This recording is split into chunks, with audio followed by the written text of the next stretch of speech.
só aguardando o professor Fauzi aceitar para a gente dar início ao nosso diálogo. Isso, ok.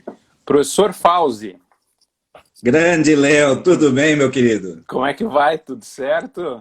Tudo bem? Tudo certo. Alegria em te reencontrar, ainda que seja pela via remota. Muito obrigado, viu? Imagina, eu que tenho a agradecer a sua disponibilidade para poder dialogar conosco, né?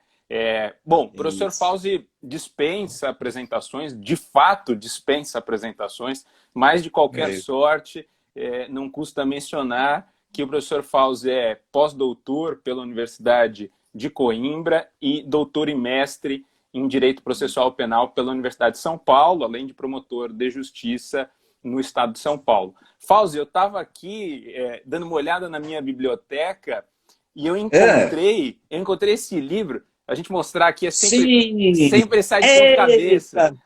Mas Eita, nós! esse livro é Esse é o primeiro. de 1995, é a dissertação de Isso, mestrado do professor Fauzi na Universidade de São isso. Paulo, né? Então, e claro, Exatamente. aqui atrás, eu acho que não dá É, para tem, ver, tem mas iniciação ali. Isso. tem a É iniciação ao isso, processo cara. penal. Então, Nem em casa eu faço tanto sucesso assim, viu? Fauzi, Manda. eu deixo a palavra contigo, à vontade, Tá, para que a gente tá. possa dialogar sobre esse tema que é extremamente importante, né? Que é o controle das Sim, medidas cautelares pessoais e que sim, vem sofrendo algumas alterações no contexto normativo brasileiro, né? Talvez as sim. alterações mais significativas tenham se dado ali em 2011 com a Lei 2.403 e agora com o chamado pacote ou Lei Anticrime nós temos também modificações bastante significantes. Mas a palavra é tua, meu amigo, fica à vontade para a gente poder Obrigado, dar início a esse diálogo. obrigado. Bom, inicialmente, Léo, assim, de todo o coração, eu uma vez mais agradeço o convite e quero parabenizar você, o Caio, pelo projeto que vocês estão agora deslanchando. Eu tenho certeza que em muito pouco tempo o projeto se transformará numa referência obrigatória para o estudo do processo penal, das ciências criminais no Brasil. Então, receba realmente os meus parabéns. Bom, Léo, de fato, eu gostaria de dividir aqui a minha troca de ideias em dois grandes momentos, né? Um momento que vai da Constituição até a reforma de 2011, que foi uma reforma que demorou muito no parlamento. Lógico, nós estamos falando aqui de algo que já está em vigor entre nós há 9 anos. Para muitos dos que estão nos acompanhando agora, é a lei que esses amigos, essas amigas conhecem, mas isso tem uma história que não é exatamente uma história muito tranquila. E depois, esse período que vai de 2011, que a gente pode considerar como um período em que se constatou a insuficiência normativa da reforma de 2011, até o pacote anticrime, né? E eu gostaria de, em particular, trabalhar um aspecto que é o controle temporal da medida cautelar privativa da liberdade. Assim ficou no 316, porque nós já temos algumas, ou pelo menos uma, decisão do STJ num campo em que a lei foi, lamentavelmente, mais uma vez, lacunosa e imprecisa. Então, eu vou dividir a nossa conversa aí nesses dois blocos, vamos dizer, uns 15, 20 minutos para cada um, e aí, se você achar pertinente, abrir para as perguntas, se tiver, evidentemente, a gente toca aí até a hora que você achar conveniente, tá? Excelente. Então, Léo, e meus amigos, minhas amigas, o foco aqui, neste momento, será um foco de análise normativa.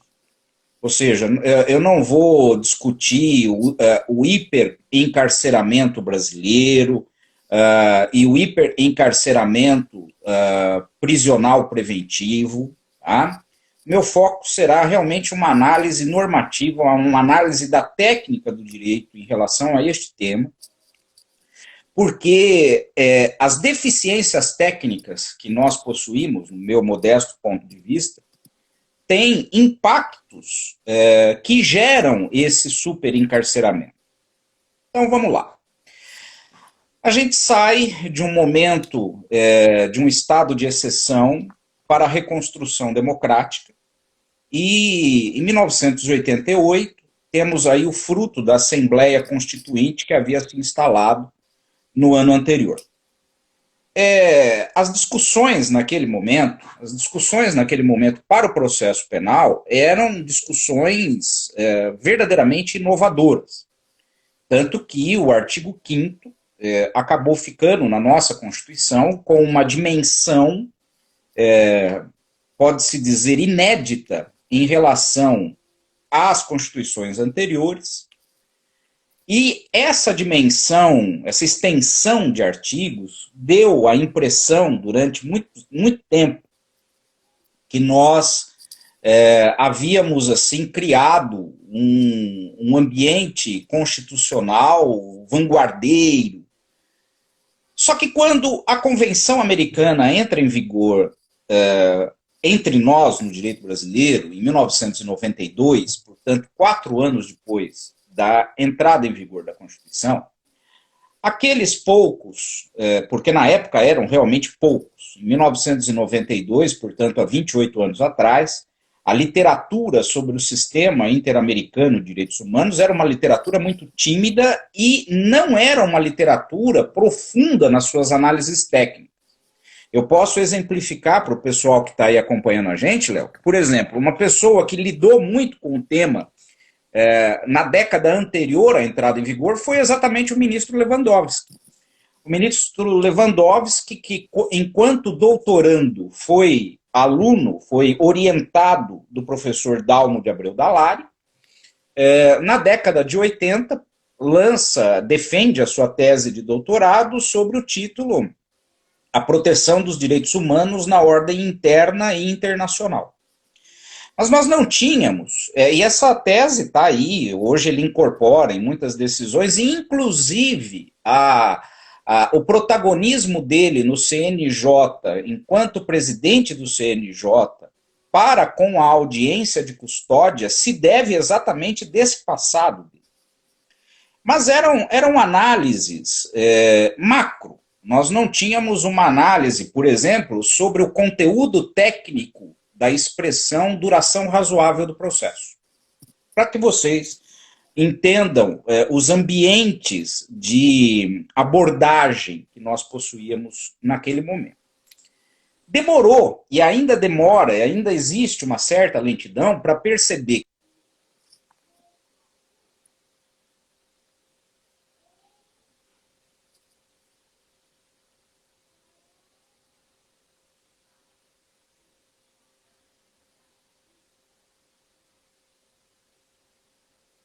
do tratamento do processo penal, se nós olharmos a Convenção Americana de Direitos do Homem, onde, por exemplo, está, desde sempre, desde 1969, a duração razoável do processo, uma ideia de que o nemo tenetur, o privilégio, na linguagem inglesa, de não fazer prova contra si mesmo, não se resume ao direito ao silêncio, que é algo que a nossa Constituição incorporou, mas que na literatura da Convenção Americana é muito mais amplo. E um dos pontos, e para mim o ponto convergente de todo esse movimento renovador do processo penal, foi exatamente o campo das cautelares. Porque a base constitucional anterior a 88 era uma base silenciosa em relação ao tratamento que deve emanar da Constituição para o âmbito das cautelares. Nós não tínhamos assentado, por exemplo, explicitamente a presunção de inocência. Você poderia dizer, qualquer um dos amigos, das amigas poderia dizer, bom, mas espere, nós temos sempre na estrutura constitucional aquela cláusula que incorpora automaticamente todos os princípios que são convergentes e que não estão explicitamente alocados na Constituição. A nossa de 88 tem isso, e todas as outras sempre tiveram, à exceção da de 1937, que é um mundo à parte na história do constitucionalismo brasileiro. Nesse ponto, você poderia dizer, e por que então não se extraía a presunção de inocência desta cláusula aberta, antes de 88? Porque a nossa cultura normativista, e ainda hoje imagina há 32 anos atrás, ainda muito apegada a uma ideia de que a Constituição é uma referência moral e não um texto exigível de normas. Hoje nós temos uma farta literatura sobre isso, mas em 1988 não. Então, dentro dessa aplicação dos princípios implícitos e convergentes com a ordem constitucional, naquilo que as minhas pesquisas mostraram, nós tivemos a tentativa de usar a presunção de inocência como um refreamento do sistema penal antes de 88, num único caso, que é da Justiça Eleitoral. Esse caso, na verdade, está pioneiramente citado no livro, nos comentários de direito da Constituição, encabeçado pelo ministro Gilmar Mendes, que é uma obra que conta com outros autores como organizadores, o próprio Canottilho e tal, no âmbito da Justiça Eleitoral, em que um voto vencido no TSE buscou aplicar a presunção de inocência como limitadora do poder punitivo do Estado. A Constituição de 88, ela muda esse cenário profundamente. Ela emplaca a presunção de inocência, e aqui uma nota de rodapé muito importante, mas que a gente não vai ter oportunidade de desenvolver com muito detalhe.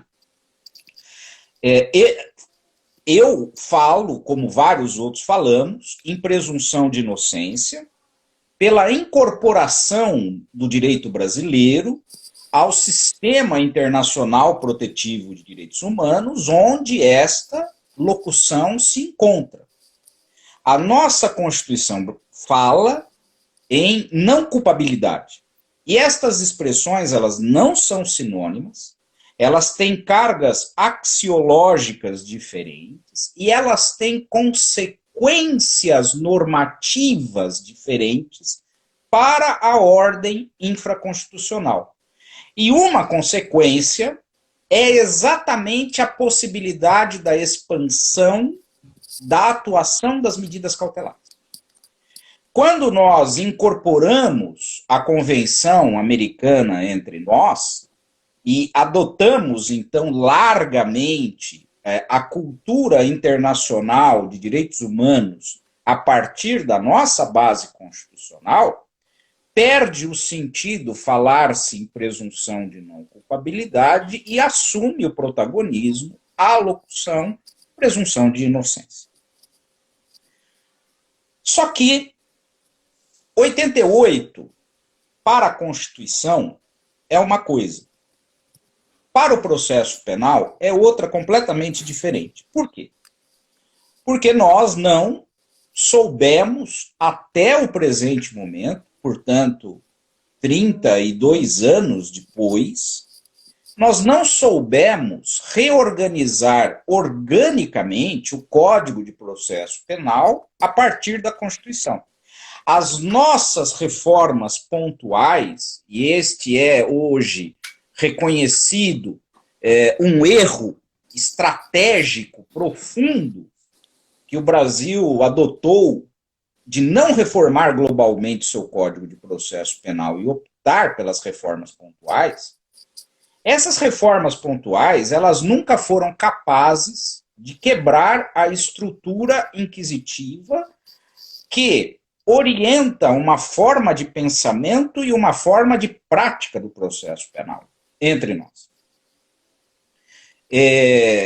Sabe, Léo, eu fui delegado de polícia antes de ser promotor de justiça. Por pouco tempo, mas fui.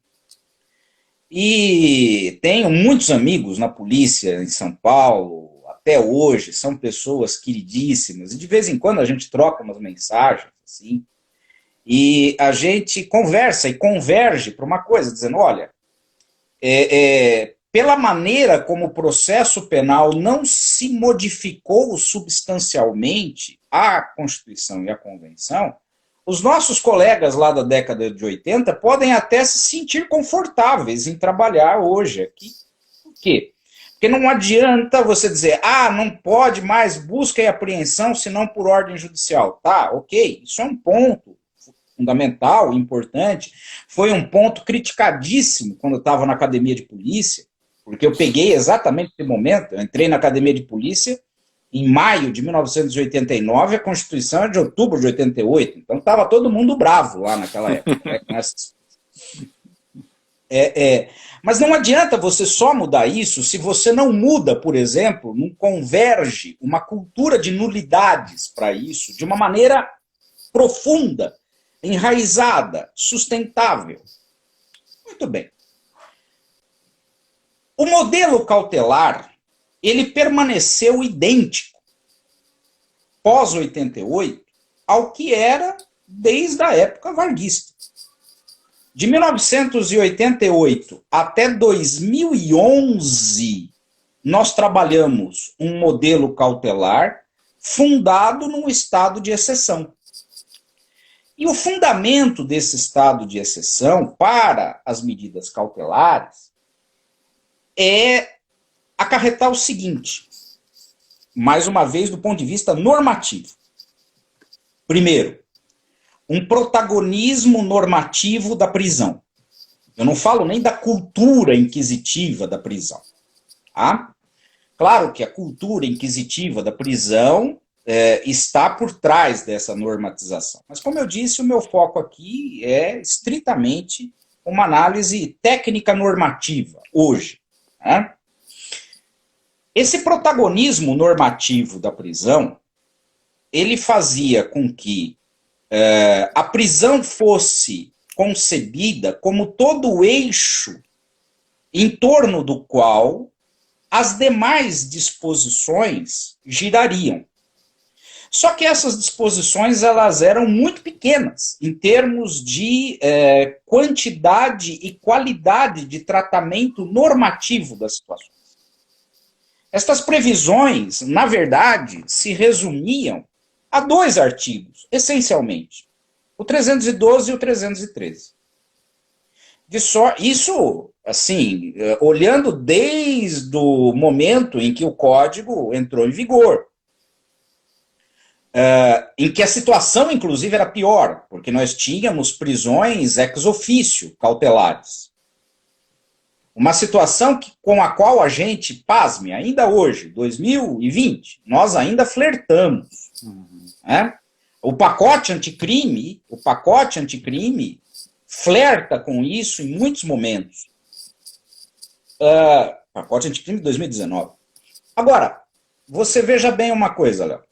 Então, esse sistema normativo fundado na prisão e carente de regulamentações deixava ao verdadeiro arbítrio estatal e não à discricionariedade estatal o que decidir sobre o assunto.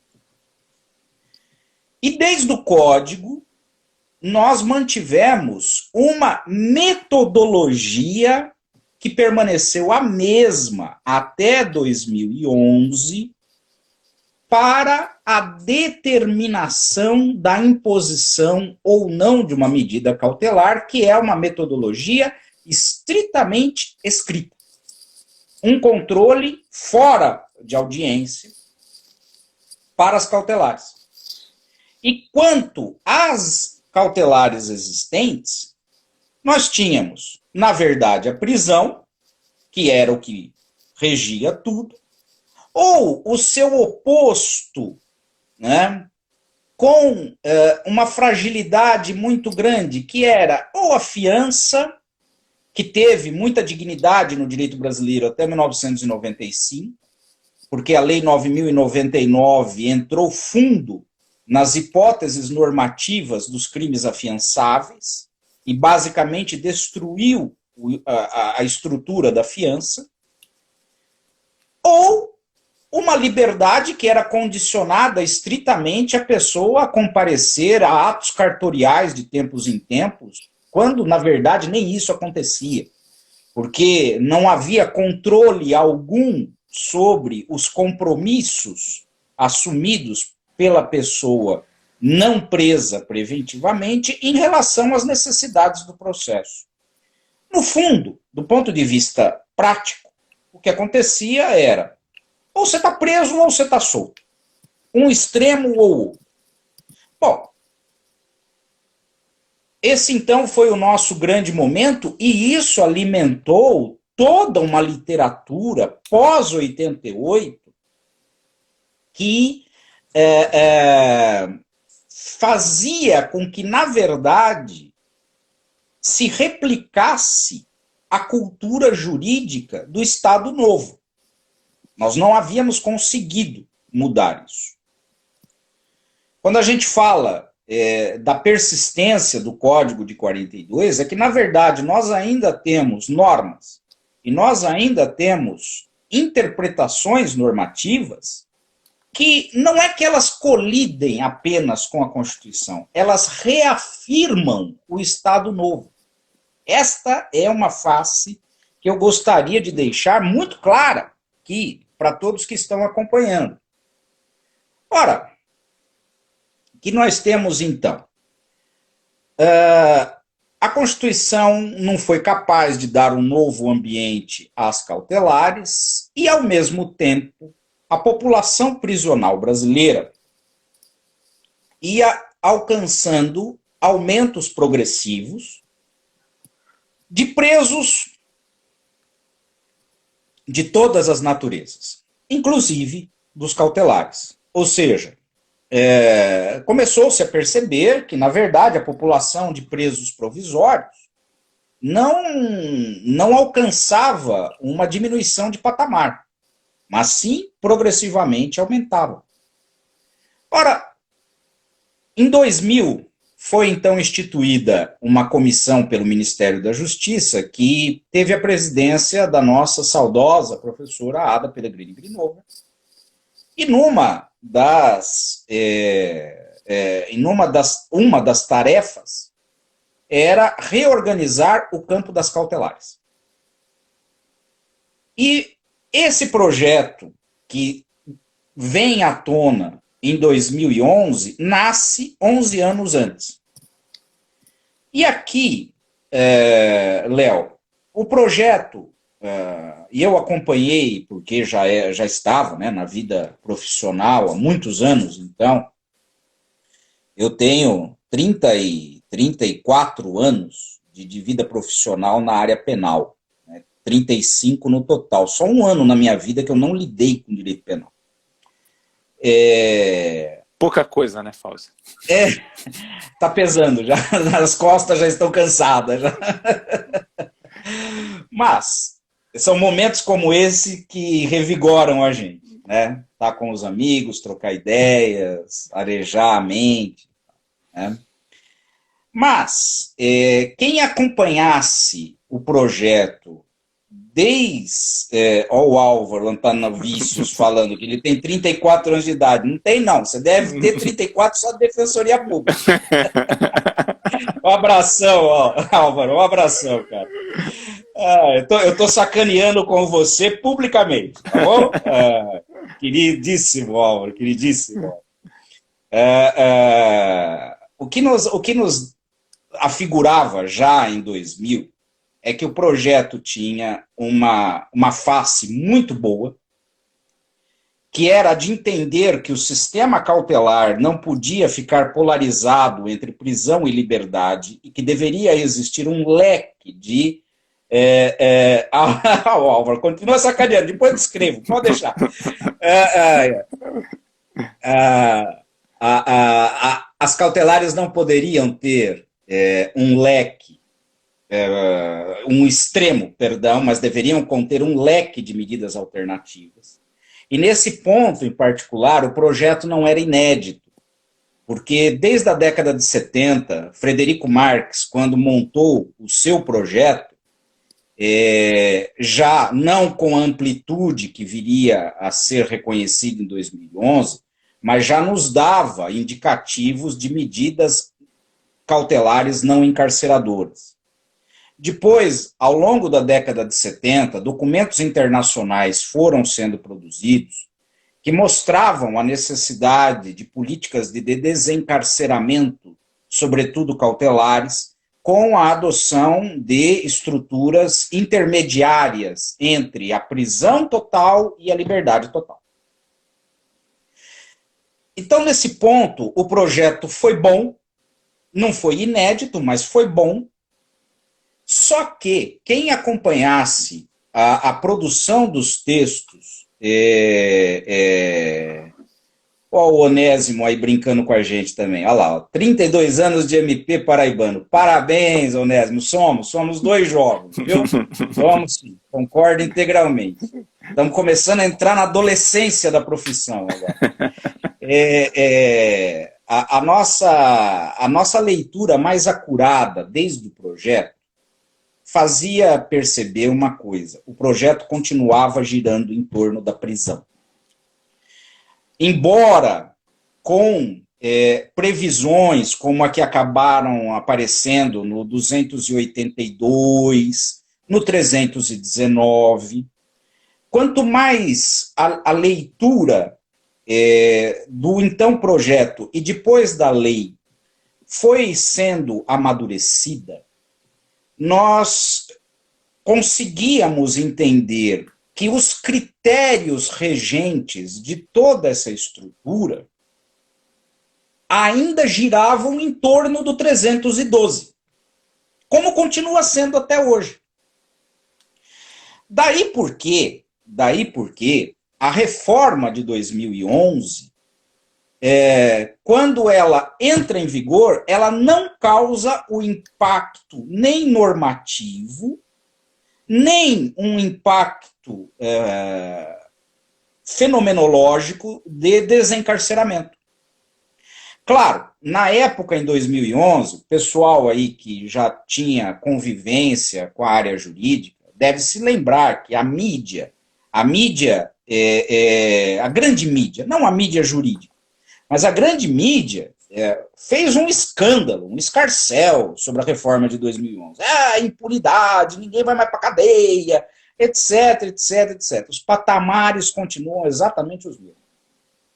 Exatamente os mesmos. A reforma de 2011, ela foi percebida no seu fracasso operacional quase que de imediato.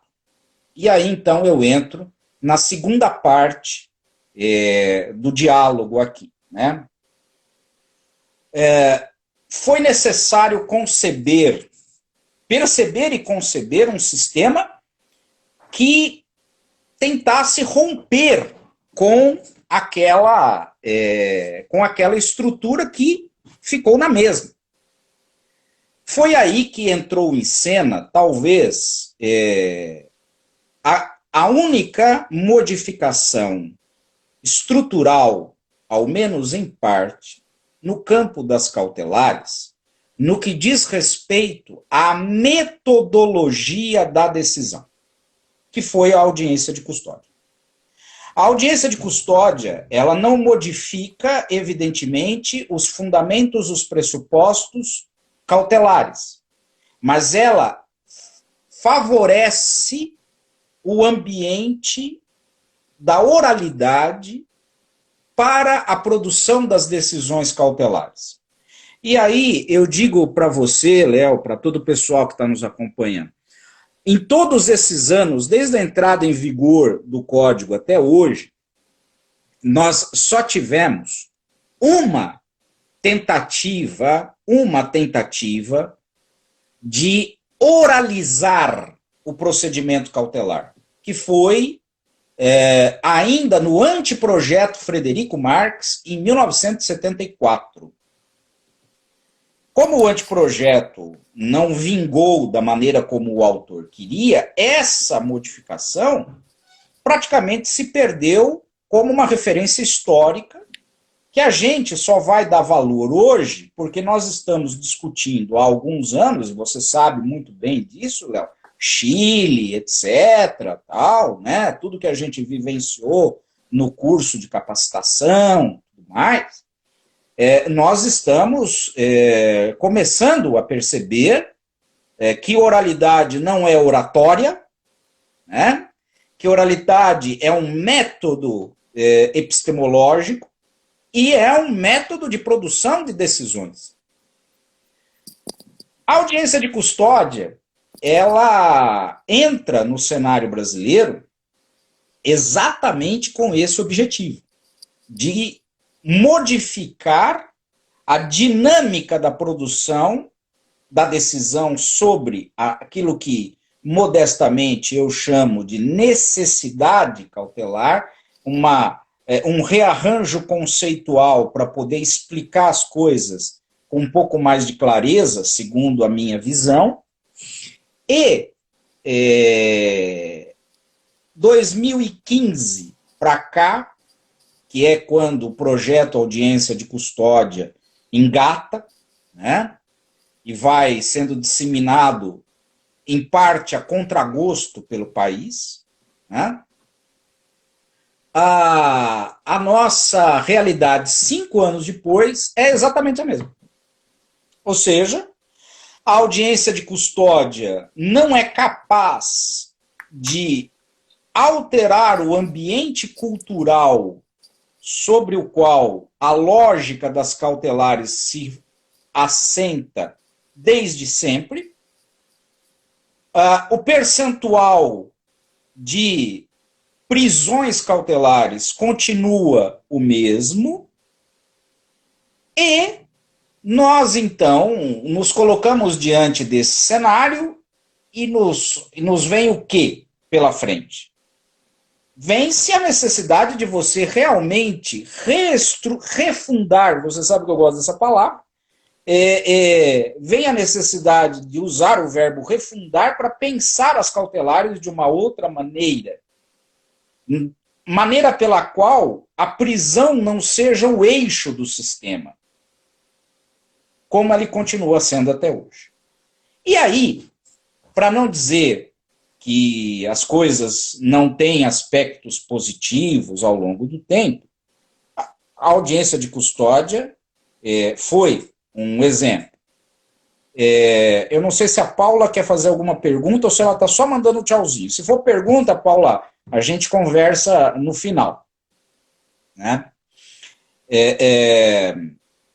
O pacote anticrime, e é com isso que eu quero, então, encaminhar as minhas ideias para o final, para poder abrir uma eventual discussão. O pacote anticrime trouxe tardiamente entre nós, mas antes tarde do que nunca, uma necessária, profunda previsão normativa, que é a da revisão periódica das cautelares. Na verdade, aquilo que a nossa reforma de 2019 trouxe foi uma previsão de verificação das cautelares a cada 90 dias, mas só da prisão. E só em primeiro grau. E vocês vão entender, enquanto eu estou falando aqui, eu estou procurando, tentando achar aqui a referência jurisprudencial que eu quero trabalhar com vocês daqui a pouquinho. Porque a revisão a revisão necessária, periódica, das cautelares, já achei aqui, agora eu posso voltar. A revisão periódica das cautelares era uma necessidade imperiosa. Porque, como nós não tínhamos qualquer previsão específica a respeito, a medida tomada se protraía para sempre no processo. Eventualmente, a defesa poderia intervir com um habeas corpus, sobretudo, que é em si uma outra questão que nós precisamos discutir com bastante calma. Não se trata de restringir habeas corpus de jeito nenhum, não é isso. Se trata de mostrar que isso só existe da maneira que existe porque o sistema processual é deformado. Se o processo for mais bem construído, o habeas corpus ele passa a ser desnecessário. Você não precisa entrar na discussão, vamos restringir direito fundamental. Nada disso.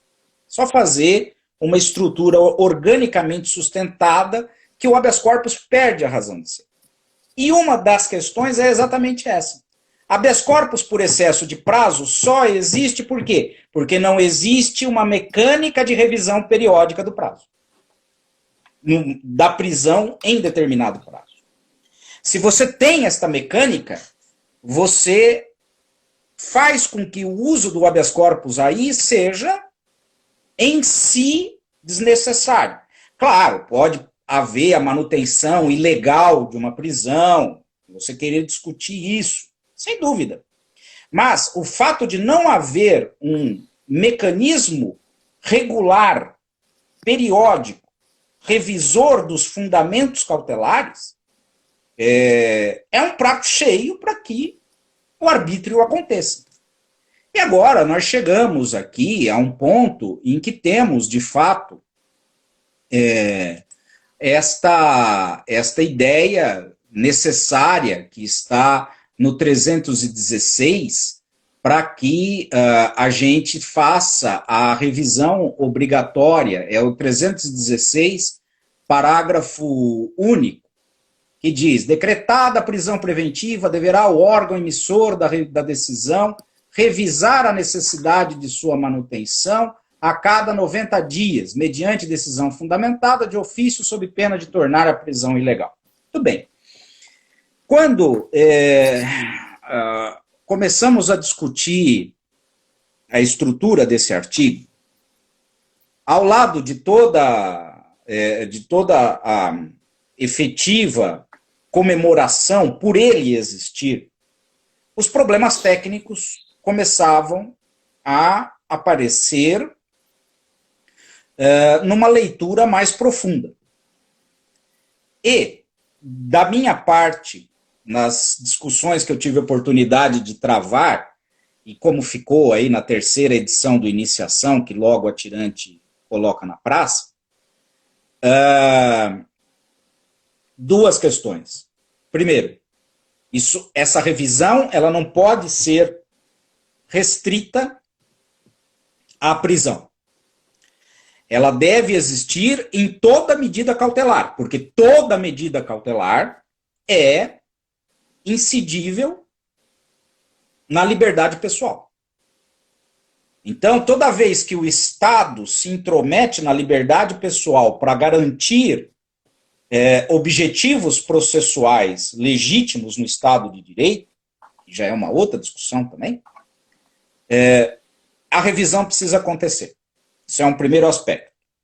Então, você precisa ter uma leitura constitucional, convencional dessa norma. E a outra questão, que eu imaginava que fosse demorar um pouco mais de tempo para aparecer, mas já apareceu. Essa revisão precisa acontecer nos tribunais.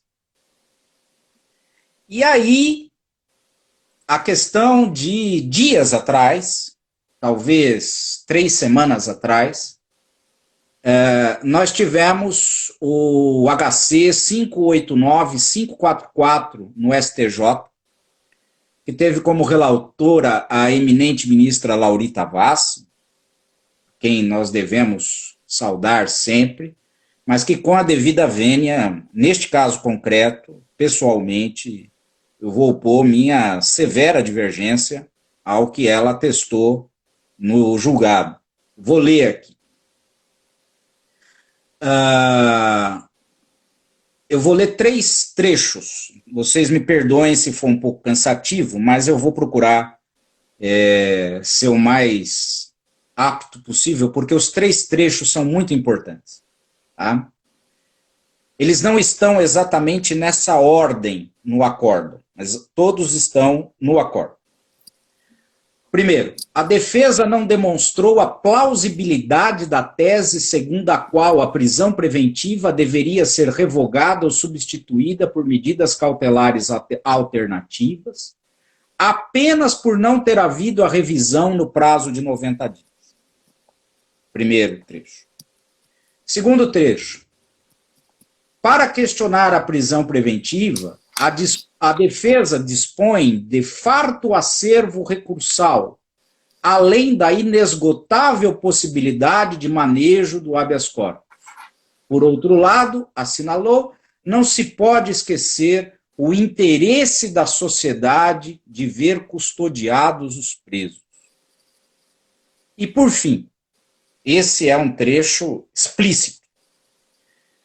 Pretender o intérprete da nova lei, que essa obrigação de revisar de ofício os fundamentos da prisão preventiva no exíguo prazo de 90 dias e em períodos sucessivos, seja estendida por toda a cadeia recursal, impondo aos tribunais, todos abarrotados de recursos e entupidos de habeas corpus, tarefa desarrazoada ou, quiçá, inexequível, sob pena de tornar a prisão preventiva ilegal, é o mesmo que permitir uma contracautela, isso não é mais nem contracautela, ela está usando uma linguagem dos anos 50, 60, 70, é o mesmo que permitir uma contracautela de modo indiscriminado, impedindo o Poder Judiciário de zelar pelos interesses da persecução criminal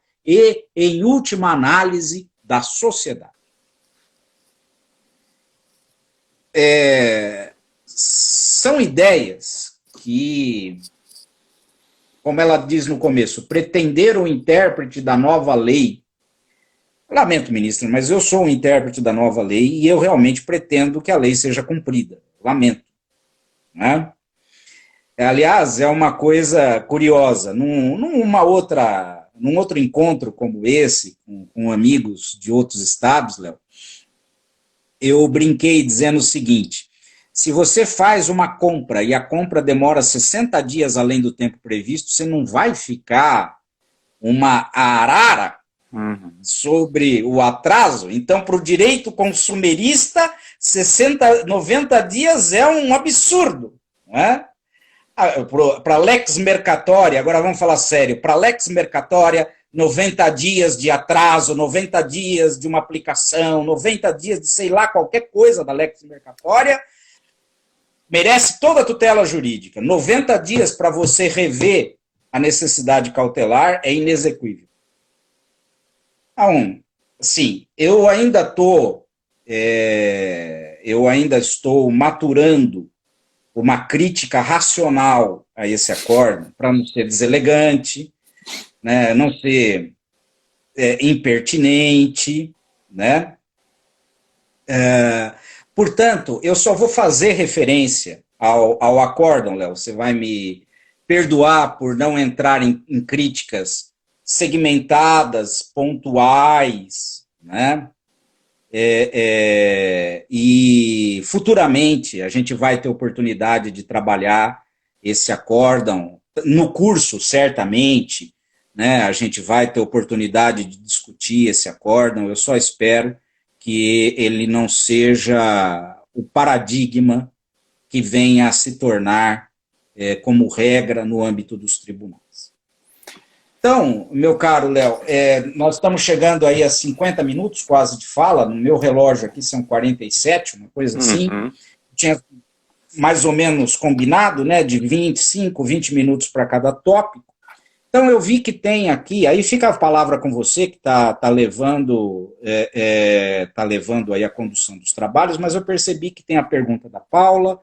Então, devolvo a palavra para você, rapaz. Muito obrigado, meu amigo, uma vez mais. E parabéns pela nova empreitada, viu? Imagina, Fauzi, eu que agradeço por essa aula, né? E eu fui fazendo algumas anotações aqui. A gente, claro, vai ter 5 minutinhos, talvez, para não correr muito risco do Instagram nos cortar, né? Para a gente tentar deixar gravado essa live para o pessoal poder depois acessá-la. Mas eu queria fazer uma pergunta, claro, fiz várias anotações aqui, eu gosto muito dessa sua terminologia, né, e que o próprio professor Jacinto, em todas as falas sobre reformas processuais penais, ele lembra dessa sua fala, que não é de reforma que se trata, mas é de refundação, e isso tem, de fato, tem que ter um sentido prático muito grande, né? Claro.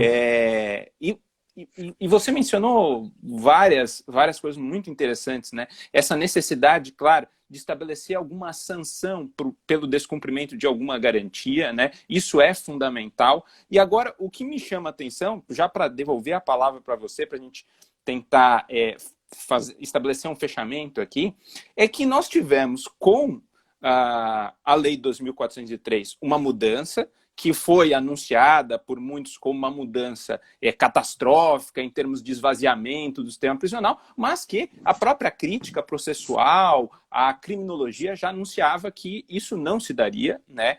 Isso era uma coisa que a gente já sabia, que as cautelares alternativas elas não iriam de fato substituir a prisão, mas elas iriam substituir a liberdade. É o que aconteceu. Você teve uma ampliação do espaço de controle ao invés de uma diminuição, né? Isso a gente já está acostumado na realidade brasileira, né? Agora, o que a gente não estava acostumado era com alguma espécie de sanção já estabelecida.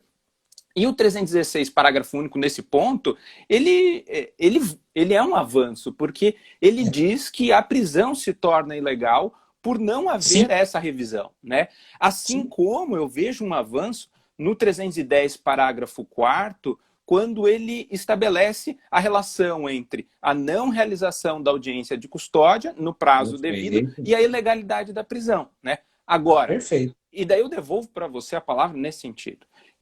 O nosso grande problema é um problema de cultura processual penal, né? Porque como que o judiciário, como que esse judiciário que está acostumado com uma estrutura inquisitória, ele vai receber essas modificações, e nós já vimos isso pelo Supremo, né? A suspensão imediata da eficácia normativa do juiz de garantias e de vários dispositivos, né? Estabelecendo alguns fundamentos bastante contestáveis, como que isso vai ser recebido, né? E realmente nós teremos um grau de eficácia, que é a discussão, por exemplo, que o professor Alberto Binder, na Argentina, sempre insiste nas reformas. A gente precisa ter uma eficácia concreta dessa mudança normativa. Qual que é a tua visão a respeito disso? Sim, aliás, Léo, você falou no Binder, eu gostaria só de fazer um registro. Essa é a minha primeira intervenção pública depois da morte do professor Júlio Mayer. Então, eu gostaria aqui de deixar registrado meu profundo pesar pelo falecimento do professor Mayer, que foi e é uma referência incontestável no processo penal, particularmente da América Latina, mas os seus estudos tiveram repercussão mundial. Foi um homem que discutiu muito reformas do processo, e fica, portanto, aqui o registro. Quanto à sua fala, Léo, esta é uma questão que só vai ser resolvida se nós decidirmos enfrentá-la de frente e de pé. Quer dizer, não basta mais a gente reconhecer, como nós reconhecemos, você, eu, tal, que nós temos um desafio cultural. Tá certo? Temos. Então, agora o próximo passo é como nós vamos resolver esse desafio. E aí, assim, mais uma vez, do ponto de vista normativo, eu acho que nós temos algumas lições a aprender com os nossos irmãos latino-americanos, quando nos ensinaram as regras de transição de um modelo para o outro. Nós temos várias experiências desse tipo. Nós não podemos chegar, por exemplo, ao extremo do Chile, que pura e simplesmente tirou de cena os juízes criminais anteriores ao novo Código e afirmou, daqui para frente, para você trabalhar com o novo Código, ou você presta um novo concurso, se adapta a esse código, com base nas premissas culturais desse código, ou então você vai ser juiz de uma outra área que não penal. Nós não temos como chegar a esse momento, a este modelo, mas nós temos algumas coisas. Por exemplo, projetos piloto com um código novo, refundado pelo país, durante o período de vacácio, para que as instituições intervenientes, inclusive o parlamento, possam acompanhar como está se dando a conversão cultural.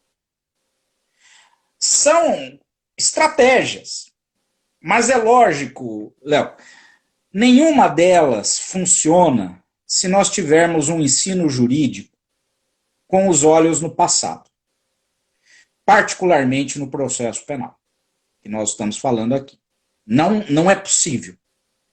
Não é possível você ensinar processo penal pegando um autor de 1950, que, malgrado a sua importância histórica, escreveu num outro momento socioeconômico, político, cultural, e ensinar a próxima geração com o escrito de 80 anos atrás.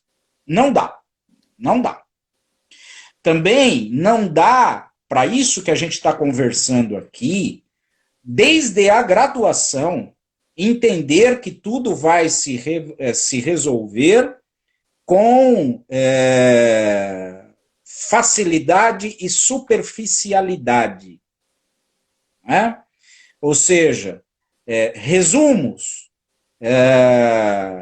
manuais, formulários. Não é disso que nós precisamos agora. Para entender a necessidade de uma nova cultura processual. Essas produções, elas podem ter até a sua valia para quem assim se sente confortável com ela. E não há crítica alguma nisso. Mas essa literatura, chamando de literatura, essa literatura não é a que nós precisamos para uma nova cultura processual. Então, é uma confluência de ambientes pragmáticos e de formação que precisa existir esta confluência para a gente concretizar esta nova cultura. Tá? É a minha singela visão. Fausto, mais uma vez, muito obrigado. Foram feitos vários elogios aí à sua fala. Eu não vou, infelizmente, mencionar cada um para não cometer o erro de esquecer de alguém, mas a Paula perguntava justamente isso, né? E eu acho que ficou, de alguma maneira, respondido ao longo dessa sua intervenção a quem interessa esse tipo de interpretação, né? E, como você bem colocou, não basta que a gente tenha um livro, né, Fausto, 2020, 2021, né, antecipando, sim, mas que sim, é uma mera repetição de uma doutrina que foi estabelecida lá na década de 40, né? Porque esse também é um problema muito sério que a gente tem por aí, né? Fausto, eu mais uma vez só tenho a te agradecer e vou deixar esse 1 minuto que a gente tem antes de encerrar para as suas últimas considerações. Mais uma vez, assim, te agradecendo do fundo do teu coração, do fundo do meu coração, pela sua disponibilidade e pela sua classe ao abordar um tema tão importante quanto esse, né? Um abraço, Paulo. Oh, meu querido, olha, eu agradeço muito. Paula, eu vi tua pergunta aqui. Vamos fazer o seguinte, me procura nas redes sociais, aqui mesmo pelo Instagram ou pelo Facebook, manda uma mensagem que eu te respondo adequadamente por ela, porque o nosso tempo, pelo que eu estou vendo aqui, vai se encerrar rapidamente, não vai dar a conexão deve cair, tá? Estou vendo aqui os elogios, vocês são maravilhosos, muito obrigado pela presença. Léo, mais uma vez, muito obrigado e muito sucesso na nova empreitada, viu? O curso vai dar muito certo. Tá bom? Valeu, Fausto, mais uma vez, um abraço a Opa. todos. E posso deixar gravada essa live para o pessoal acessar depois? Deve, inclusive, me manda depois, tá? Me manda depois, porque eu replico aqui nas redes e tudo mais, tá? Fechado. Então, valeu, grande cara. Abraço a todos. Abraço. Valeu. Tchau, tchau. Tchau, tchau.